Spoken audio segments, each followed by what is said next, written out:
Okay, here is our third live lesson of working on the canter and the Southern Cross, and we're trying to get better turns, more hindquarter engagement, better collection as we go around doing our turns and transitions.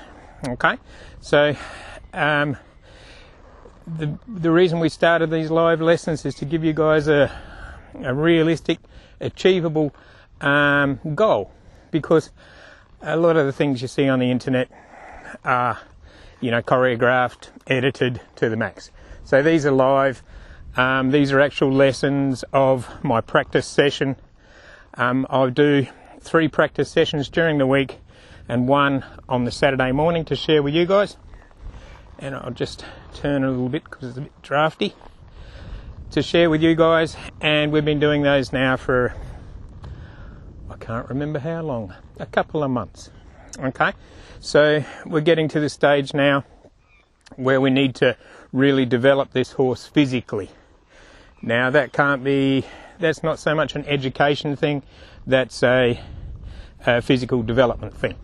But you'll see that today. I'll point it out to you, what's physical and what's mental, where they don't want to, or for some horses emotional. Okay, so we're going to go around here. There was something really important I was supposed to tell him, Liam. I forget what it was. Anyhow, it'll come back to me. We'll go through. So I'm just going to show you my warm-up. I haven't done a lot of warm-up because I wanted you guys to see this. Oh, that's what it was. So out of these 3 weeks, we've done 4 practice sessions each week. So that makes 12. But this week, I had a virtual workshop where people go out and practice, and then they come back in with a film of it, a video of it, because we don't say film anymore, a video of it, and we have a look at that as a group and put it in slow-mo and check out where to get better, and then we go and do it again. So I did that with the class on Tuesday. So I did a couple of sessions on Tuesday. So I'm 1 up this week, and it was fun. So I just want to show some things to you. So in my warm-up now, I'm getting to the stage where I want my horse to put more impulsion, more effort into a task. So I'll show you here. So just come in a little bit, Liam. Just a bit more. There's good, okay, because I want these guys to be looking at the horse's feet. So here, as I go around, she's nice and soft on the reins. I want you to make sure you notice that, because if you're swinging on the reins, whether it's a bridle or a hackamore, it's not going to make the horse very happy. So that's nice and soft, just moving the back end around. Here I'll go forward a little, move the front end across. Get your head down, babe. Okay. Now I'm trying to get her to reward her when she's got her head in a good position. If she puts it too low, I'll jiggle my reins. She puts it too wide, she puts it too high, I'll go wide and use my lateral flexion. So that's too low, jiggle, jiggle, jiggle. But even better, give her something to do where she has to put it in the right position. That's really what we want to do. Okay, so that was just an indirect rein and direct rein, or forequarter, hindquarter, forequarter. But that's just for beginners. We're not beginners. And we want these horses to be putting in effort. So put some effort in, babe. Pick yourself up. So I need her, she's getting in trouble there because I'm asking her to trot, but she's not trotting. So I'm asking her with a slight bit of change in my rhythm. She's not listening to that. So I'm going straight through my phases quicker. I'll ask her again. Okay, hindquarter. Ride it forward. Forequarter. Ride it forward. Going to go back the other way. I'll do a little bit of lateral here so I can sneak in some sideways.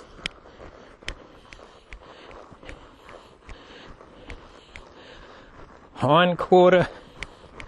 This is hard, this one for her. Come on. Good. Forequarter. Come on. Come on, I know. Okay, so that one. Good good transitions down. Alright, so that the left turns are hard for her. I think it's that reaching of the inside hind which is sort of difficult for her. Okay, so that's a muscular thing. It's not so much she won't do it, it's that she can't do it. And that, as horsemen, we need to know which one's which. Okay, so if you know your horse really well, and some days it's, you know, and it has been good and then it's not all of a sudden, that's probably more it can't do it than it won't do it. Okay, some horses will lock up emotionally. That's a different thing to work on, but not what we're talking about in this lesson. We're talking about physical. Okay, so she needs to work that side more, and that's what I'm up against now, is I need to develop this horse more physically, do some more practice, good practice, not just riding around. And I'll show you in a minute why just riding around and not doing a task or being conscious of a task or self-carriage of your horse. If you're not conscious of those things, you're just going to ride around. You might as well go move cattle. You know, nothing wrong with moving cattle. I love moving cattle. But you don't just sit out there in a hammock with your feet poking forward like this all day, rolling a cigarette, reading your newspaper and hollowing your horse out. You need to be, when you're going along, you've got to just make sure the horse is underneath you all the time. But anyhow, that's another story. I'll talk about that when you come to a clinic one day. Okay, we're going to, what have we done? Rein positions. Now I'm going to do some transitions on the circle. And I want you to notice the difference between the trot ones and the canter ones. Come on. Right, and I'm going to put her in soft feel or vertical flex. We can't really call it vertical flex because it's all over the shop, but anyhow. Okay, so there's my transition. Down, up, down, up. Got to be careful, I'll voice cue her. Up, and I'm trying not to use my smooch. Okay, so you know I could cluck and get it, but I don't want to have to rely on that. There's a really nice turn.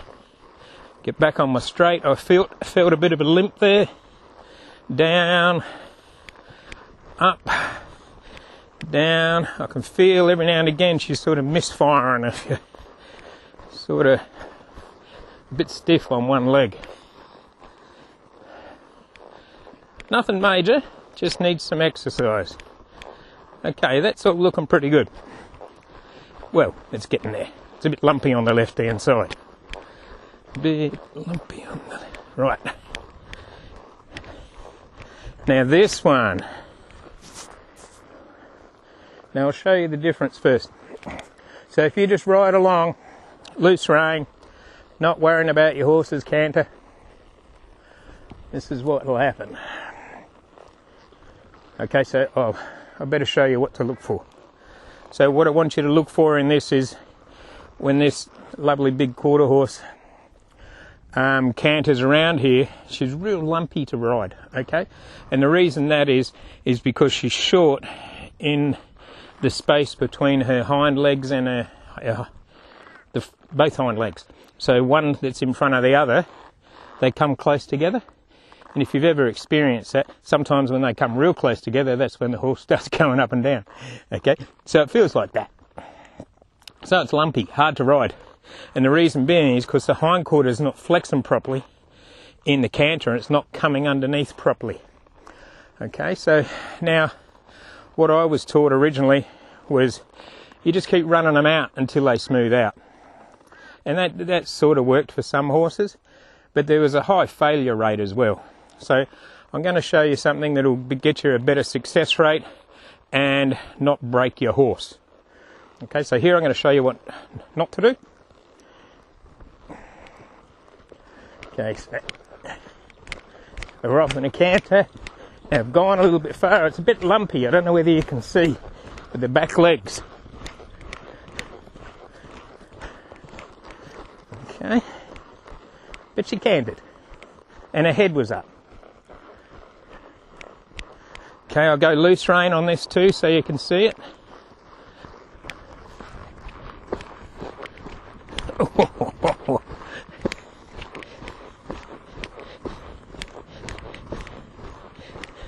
Alright. Oh, jeez. Okay. One of my wheels fell off. Okay. So we're riding around there. And, you know, that'll smooth out eventually, but geez, there's quicker ways than just riding hours like that, because I'm going to chafe my butt, going to hurt her back, and it takes too long. And for some horses, when it's like that, they'll get stressed and emotional, but luckily enough, she trusts me enough not to have that problem. Alright, so that, and also I want you to notice, I was in that, for those of you who are big on the proper position to ride, I was way behind the vertical. And what happens then is I can have more give to my horse's back. Okay, so as you're riding, it's like this. Okay? Alright, I don't want you to stay like that forever, because I want you to get your horse underneath you for a start. When your horse gets underneath you, you'll be able to go together, and you don't need so much movement in your back. So if you try and sit up straight, riding a lumpy horse like this, all that up impact that she does, and you do because of gravity, is going to go straight through your spine. Okay? And that's where it's going to be bad for your back and bad for her back. Okay? So at the moment we've got to absorb that shock. I know it's the wrong position, but it's better than banging down on the horse like you see people doing when they think they're rising the trot and they're actually out of time, but that's another story as well. Okay, so if you can't rise a trot, don't do it. Practice on a horse who can teach you. That's a better idea. Alright, so that's canter. Now let's fix that. Alright, so this is what we've got to do. And it's going to be fixed with transitions. Okay, so here I am. Now I'm going to go from walk to canter. I'm going to have to let the reins go as I depart my canter, but as soon as I get my first stride of canter, I'm going to pick up a little bit of contact to get my horse to carry itself properly for a split second. And then go for a little moment in collection, hopefully, and then transition down in collection, hopefully, and then let my reins go again. Okay, so it goes from reward to reward. Release focus training. Come on, babe. You ready? Loose rein depart. Come on. I'm going to have to smooch. Oh, yeah. Bit of a rough start. Okay, we're in collection, sort of. Transition down. Right. Lots of trot there. No. Oh, lumpy. You couldn't see my downs are a bit rough. That's better. That's better. That's better. I'm going to keep doing these till she starts to anticipate. Every now and again, we're going to jag one where we're together. Come on. There's good. Oh, that's sort of sucky. Bit rough.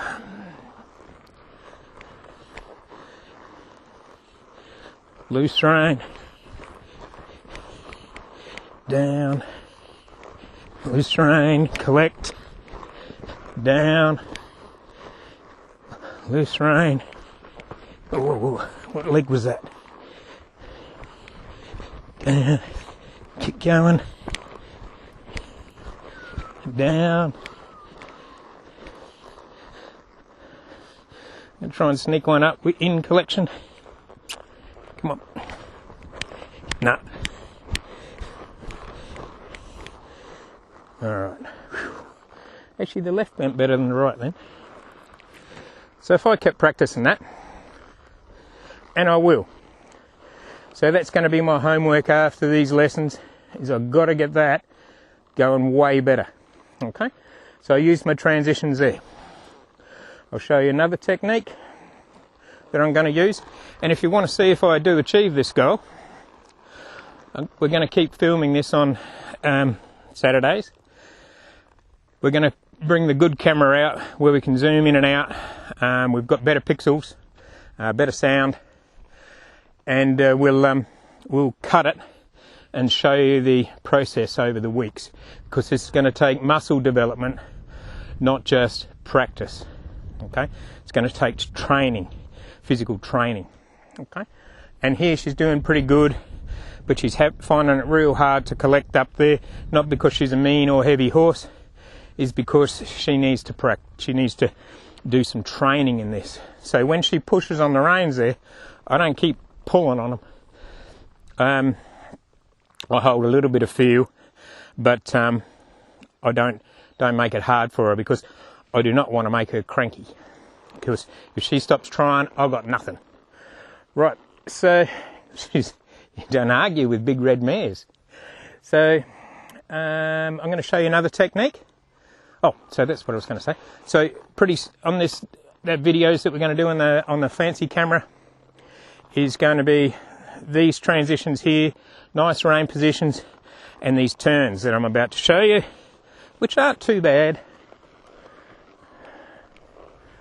What do you reckon, babe? And I do want you to notice the rein positions that we did earlier on in the trot and the 4/4 turns in direct reins. Like, they're pretty cool, you know. So we don't want to be thinking about, oh, the canter needs work. Everything else is awesome. So I'm pretty happy with that. I just need the canter that good now. Come on.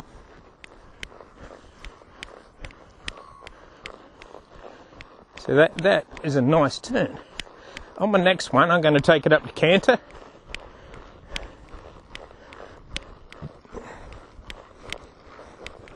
Come on. And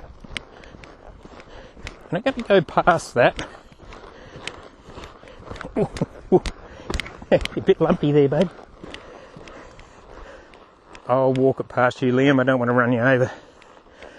Remember, wave your leg, don't run backwards. Yeah, I saw you walk backwards. All right, let's try that again. No. Chop. Now can. That's pretty good. Canter this. That was pretty good. I snuck that in there. She wasn't ready for me to stop, but I knew she assumed we were doing that next one, which is good, but I don't want her taken over. So I don't know whether you noticed that last turn out that corner there. You know, if you were chasing a cow with that, that'd get around that corner pretty good. Or if you were doing a pattern out there in a competition, or just practicing, that was a good turn. So a nice canter, used her hind. I think these ones are going to work better for me than the plain old circle ones, because she sees that pattern, she knows what to do around that turn, so she can help me decide. All right, I could do my other side. I'm going to do my other side, but I'll how long we've been going, Lamb? Stop yawning. Yeah, it's just been that long. It's about 9:50 at the moment. Yeah, so that's 20 minutes, isn't it? Yeah, that's about our time range. Okay, so I'm going to do the other side now. Liam's, we're going to cut that lesson there, but you can see that's really coming along in the Southern Cross, is getting that horse using its hind in the turns and getting it real neat. I'll do you guys a nice video. I'll put it here on the Quantum Savvy Horsemanship page, but sometimes they get lost, so just if you want to have a look at the one that you can slow down and pause a bit better, our YouTube channel, Quantum Savvy Horsemanship, go check it out. You'll see the whole series of live lessons on there, and you can go back and see what this all looked like in the beginning and check out the Liberty work as well. So thanks for following along, everybody. I hope you picked up some horsemanship tips out of that. And if you ever want to come along for a virtual lesson, we can do these online and on the internet, and we do a Zoom chat. Okay, so see you next time, and thanks.